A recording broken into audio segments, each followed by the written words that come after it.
Well, welcome to Toronto, and Thank you. congratulations on this film role. You were terrific in this movie. Thank you. Your career has really taken off since you've left school. I mean, I've been reading about all these awards, outstanding newcomer, and critical acclaim for the theater that you've done, and then you get to do a movie with Robert Redford and Meryl Streep and Tom Cruise, and now you got this. That's pretty amazing, isn't it? I just realised that's really lovely. Yes, that was lovely for you to run me through my life so far in only the greatest hits kind of fashion. Thank you. But not that many people get the greatest hits like that. You're right. No, right I'm after very school. lucky. No, I'm very lucky. Yeah. Yeah, that's terrific. How did this role come your way? Like all roles come actors' way. I think it was very simple. I auditioned. I put myself on tape, and I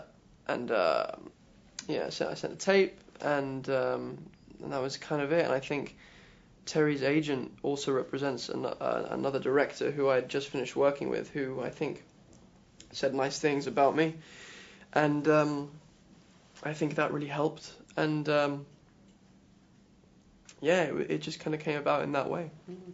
Now, although you have done quite a bit in the last few years, did you feel like the new kid on the block, working with the likes of Christopher Plummer, or Heath Ledger, or Terry Gilliam as the director? Yeah, definitely. I definitely did. And I kind of unashamedly so. Yeah, I was just kind of, I started out as a fan of all of them, and as I walked on set, and I kind of got really and I was like, I don't know if I really belong here, and it was scary. But that it went, and I kind of became more comfortable, I think, and realized that we were all in it for the same thing, and and I wasn't holding everything up, and I think people liked me and enjoyed my presence, and yeah, it was fine, it was good. Is there anything in particular that you can remember that would put you at ease, feeling that way coming into it? I think that I remember at the time. Yeah. Or well, no. Looking back now. Yeah. No, there was. I remember there was a moment because Heath. I was such a big fan of Heath from a bunch of his films, and I was, I really wanted him to feel like we were equals, and I really wanted him to feel like we could play together, and if he gave me something, I'd give something back. You know what I mean? Mm. And that was really important to me. And I think the first major scene we had together, afterwards he said something really generous to me, and he said that was the most fun I've had all shoot. Oh. And then our relationship became that of a mutual respect, as opposed to just me hero worshipping him. So I think that was a real moment of a shift and a place where I felt the sun suddenly came out, and I could relax and be comfortable in the position that I was thrown in. That's very nice. That's yeah, it a was nice lovely. Story. It was really lovely. You guys did a lot of ad-libbing together too. Is that correct? Yeah, I guess so. Yeah, I can't remember. It was a while ago. Yeah, I think we must have done. Yeah, sure. Yes. Okay, we'll take yes, that. we did. Yes. We'll take that and we'll move on then. Terry Gilliam as a director. This is your first experience working with him. Uh-huh. We've heard a lot of stories about his directing. He can be quirky. He can be difficult or demanding or a little crazy. What is he like? Can you set the record straight for us? He's a creative. He's a right-brained. Is that right? Is the right brain? Yeah. He's left brain. The art brain. Yes. Is it left brain? Mm-hmm. Is it left brain? Left brain. He has no right brain. He's kind of stupid. No, like he's just a pure left brain, beautiful, innocent, playful child who if he can dream whatever he can dream is achievable, which is not only inspiring but also a real challenge to everyone around him, and but a challenge that I think is welcomed by the people he surrounds himself with. And I think he's a tornado. He's a whirlwind. He's a force of nature. He evokes that in you, in the people that he kind of comes across and allows to be in a circle, and he's kind of unrelentless, and he's just a joyous man who wants to not compromise and create something that is pure, and that's a rare thing, I think. Mm-hmm. Well, especially after the difficulties that you guys had to go through on this shoot. And I tell you bring what, it back and make it work. To see him going through the process that he went through, with the obvious tragedy that had befallen us as a unit, as a family, I guess. To see him that crushed, and to see him that lacking in drive and in just, it was like his heart had been taken, and it was awful.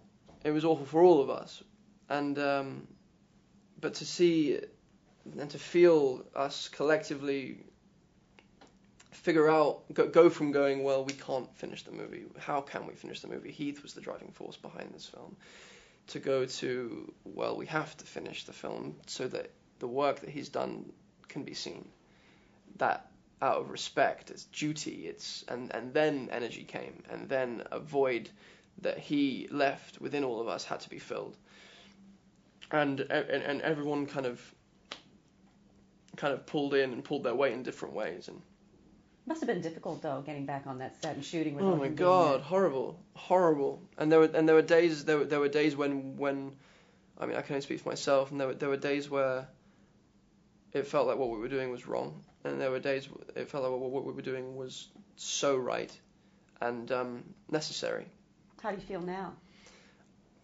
I feel like we did the right thing. I feel like Heath, wherever he was going, if you fuckers don't finish it, then you're fuckers and you're not my friends.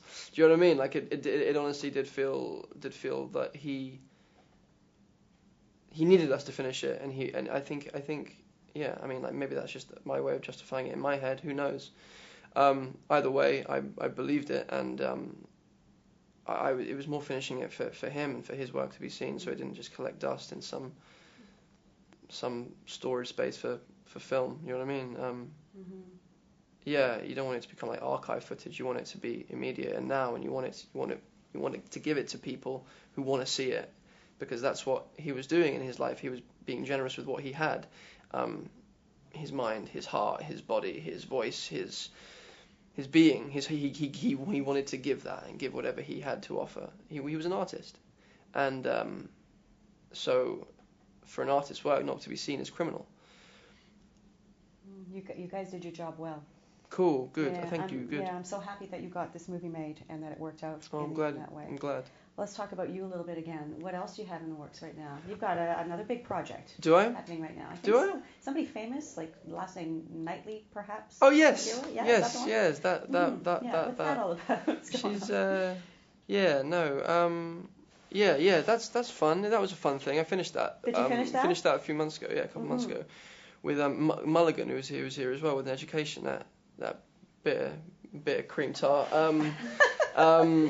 Yeah, Mulligan and Knightley and myself were doing a movie, and with Mark Romanek directing it, and Adam Kimmel shooting it, and Andrew McDonald producing it, and Alex Garland adapted a wonderful screenplay from a wonderful fucking book by Kazuo Ishiguro called Never Let Me Go. That's the project name, Never Let Me Go. Mm-hmm. So yeah, that's what I've been doing since this, and yeah. That's terrific. So that will be coming out in a few months? Who knows? I have no idea. I think they're still editing it. Mm-hmm. It's a strange story. Have you read the book? No, I haven't. It's a fantastic book. I really advise it. I play a character called Tommy. It's kind of a three-hander, I guess, led by Mulligan, and yeah, it's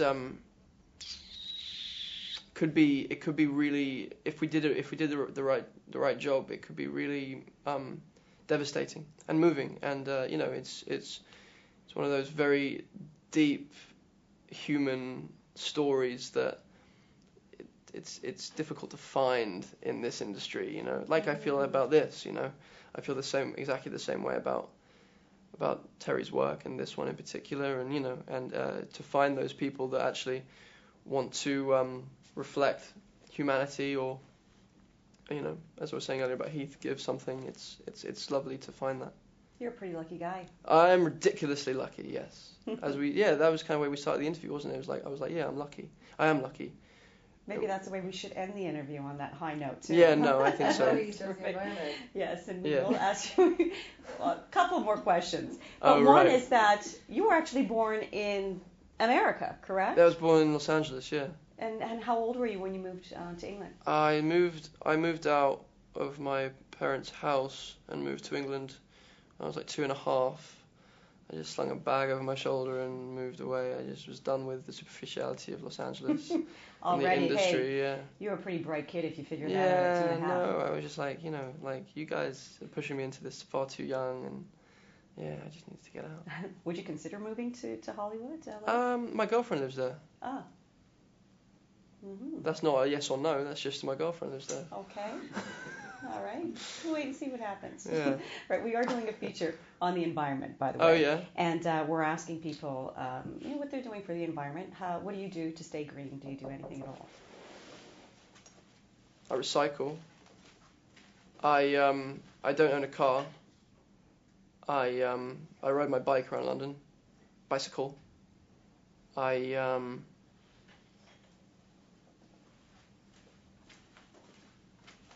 do other stuff.